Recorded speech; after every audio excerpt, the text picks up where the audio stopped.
The rain that night did not wash away the city's filth. It merely made the streets slick and dangerous. Inside the mahogany-paneled library of the Arthur estate, the atmosphere was heavy, suffocated by the smell of old leather and unlit cigars. James was pacing. At 28 years old, he had the energy of a racehorse, but the discipline of a child. His footsteps were erratic, thumping against the Persian rugs. He was unraveling. Just 6 hours earlier, the news had broken. Marcus, his former partner and current rival, had not only stolen their firm's largest client, but had done so with a public spectacle. A photo on social media, Marcus, holding a champagne glass, with a caption mocking the dying dinosaurs of the industry. It was a calculated humiliation. "I'm going to kill him," James hissed, his voice trembling. "I'm going to his office tomorrow. I'll make a scene. I'll sue him until he has to sell the shirt off his back. He can't do this to us." In the corner of the room, sitting in a high-backed wing chair, was his father, William. At 75, William was a statue of composure. He was carefully peeling an apple with a small silver knife, the peel spiraling down in one unbroken ribbon. He didn't look up. He didn't blink. "Sit down," William said. His voice wasn't loud, yet it stopped James in his tracks. "You are vibrating, James. You smell of desperation." "Desperation? I'm angry," James shouted. "He stole $2 million in revenue from us." William finally looked up. His eyes were cold, like deep water under a sheet of ice. "He stole money. That is business. But right now, you are letting him steal your mind. That is a tragedy." The old man placed the knife on the table with a deliberate click. "Anger is a poverty of the intelligence, son. It is a loud noise that tells your enemy exactly where you are. If you go to his office tomorrow screaming, you prove him right. You become the emotional child he claims you are. You validate his victory." James slumped onto the sofa, defeated. "So we do nothing? We just let him win? Is that your wisdom, surrender?" William smiled, but the smile did not reach his eyes. "No, we do not surrender. We destroy him. But we do not use a hammer, James. A hammer is messy. It leaves fingerprints. If you want to truly destroy a man like Marcus, you do not attack him." William leaned forward, the shadows of the fire dancing on his face. "You give him a gift." The room fell silent. James stared at his father, confused. "A gift? You want me to reward him for stabbing us in the back?" "I want you to understand his nature," William replied calmly. "Marcus is not a builder. He is a conqueror. He is driven by ego. He is a man who thinks he is starving, so he eats everything in sight. And that is how we will kill him. We will not starve him. We will overfeed him." William stood up and walked to the window, looking out at the storm. "You are going to give him the Alpha Group." James gasped. "The Alpha Group? Dad, that's suicide. They are our most prestigious contract. They are massive." "They are massive," William corrected, "and they are a cancer." The truth was something only the family knew. The Alpha Group looked like a crown jewel to the outside world, but internally, they were a disaster. They demanded 24-hour service. Their profit margins were razor thin. They changed their requirements daily. They burned through project managers like firewood. Keeping the Alpha Group happy was costing the firm more energy than it was worth. It was a sinking ship painted in gold. "Marcus doesn't know the internal numbers," William continued. "He only sees the brand name. He sees the glory. He is so desperate to prove he is bigger than us that he will grab any shiny object we throw at him."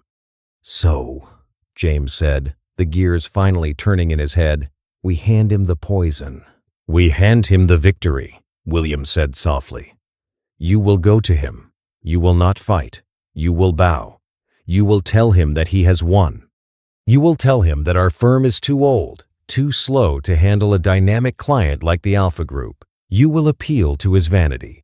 You will transfer the contract to him as a gesture of goodwill and professional respect." "He'll take it?" James asked. "He won't just take it," William chuckled darkly. "He will snatch it from your hands and think he robbed you. He will think he is the king of the world, and that is exactly where we want him. Arrogant, overextended, and blind." William returned to his chair and poured 2 glasses of whiskey. The liquid amber swirled in the crystal. "Let me tell you a story," the old man began, his voice taking on a narrative rhythm. 30 years ago, before you were born, I faced a man named Vance. He was like Marcus, loud, flashy, new money. He wanted to buy a plot of land I owned by the river. It was a useless piece of mud, but Vance had a vision. He wanted to build the city's biggest luxury resort. He came to me with threats. He bullied the city council. He told the papers I was hoarding land. Everyone expected me to fight him in court, but I didn't. William took a sip of his drink. I invited Vance to dinner. I told him he was a visionary. I told him that I lacked the imagination to develop that land. I sold it to him, James. And not only did I sell it, I gave him my architectural plans for free. I praised him in every newspaper. I fed his ego until he felt like a god. Because he felt invincible, Vance didn't do his due diligence. He didn't check the city planning archives. He leveraged everything he owned, his house, his company, his reputation to build that resort. He borrowed millions because he thought he had swindled me. What he didn't know, William whispered, was that the city had already approved a 6-lane highway overpass directly next to that land. I knew it. The council knew it. But Vance was too busy celebrating his victory to look at the maps. 2 years later, the resort opened. It was beautiful, and it was deafening. The noise from the highway shook the windows. The dust covered the pools. No one stayed there. Within 6 months, Vance defaulted on his loans. The bank seized everything.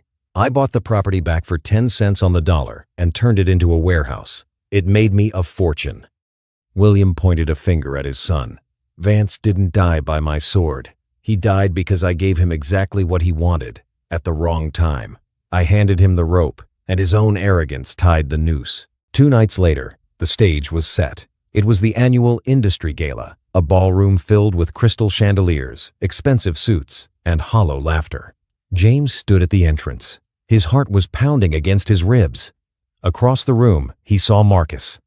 He was holding court, surrounded by a circle of admirers, laughing loudly, his face flushed with the intoxication of success.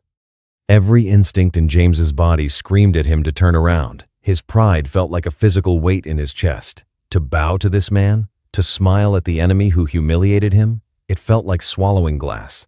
But then, he looked at his father, standing in the shadows of the room, watching. A slight nod from William gave him the strength. James adjusted his cuffs, put on a mask of calm, and walked into the fire. The music seemed to stop as James approached. The circle around Marcus parted. The room went quiet. Everyone expected a confrontation. They wanted blood. "James," Marcus sneered, his voice dripping with condescension. "I didn't think you'd show your face. Come to beg for your client back?" James paused. He took a deep breath, suppressing the urge to strike. Then, he smiled. It was a warm, defeated smile. "No, Marcus," James said, his voice steady. "I came to congratulate you." He extended his hand. Marcus blinked, confused. He hesitated, then took the hand, suspiciously. James raised his voice so the onlookers could hear. "You beat us, Marcus. Fair and square. The truth is, Mindlender is struggling to keep up with the pace of the market. We are tired." He signaled a waiter and took a bottle of champagne. "In fact, I've been thinking, a company with your energy deserves the biggest challenges. I've decided to transfer the Alpha Group account to you. We can't handle their vision, but you're the future. They belong to you." A murmur went through the crowd. This was surrender. This was total defeat. Marcus stared at James, looking for the trap. But all he saw was a beaten man. His vanity took over. His chest puffed out. He grabbed the bottle. "Well?" Marcus laughed, clapping James on the shoulder hard. "It takes a big man to admit he's obsolete, James. I appreciate it. Don't worry. We'll show you how it's done." The room erupted in applause. They cheered for Marcus. They toasted the new king. James stood there, enduring the pat on the back, the pitying looks, the laughter. He swallowed the poison of humiliation, knowing that he had just planted a bomb in the foundation of his enemy's house. Victory is rarely instantaneous. In the real world, destruction is a slow burn. For the first month, Marcus was high on life. He expanded his office. He hired more staff. He gave interviews about his rapid growth. He was the golden boy. But then, the Trojan Horse opened its belly. In the second month, the reality of the Alpha Group set in. Their demands were relentless. They called Marcus at 3 a.m. They demanded revisions on projects that were already finished. They refused to pay invoices until every minor detail was perfect. Marcus's team began to fracture. They were overworked, burnt out, chasing the impossible demands of the new giant client. Because Marcus was so focused on pleasing the Alpha Group, he began to neglect his other clients, including the one he had originally stolen from James.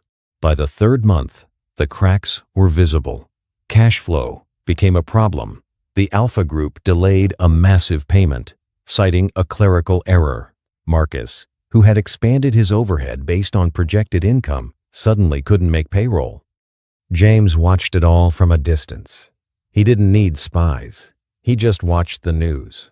Tech star Marcus faces employee walkout. Read one headline. Client lawsuit filed against Marcus Inc. for negligence. Read another.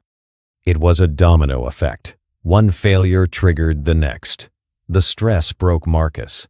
He looked haggard in photos. He started making public outbursts, blaming his team, blaming the market. He looked like a man drowning, thrashing in the water, pulling everyone down with him. 4 months after the gala, the final news broke. Marcus's firm had filed for bankruptcy protection. The Alpha Group had pulled the contract due to incompetence, leaving Marcus with nothing but debt and a ruined reputation.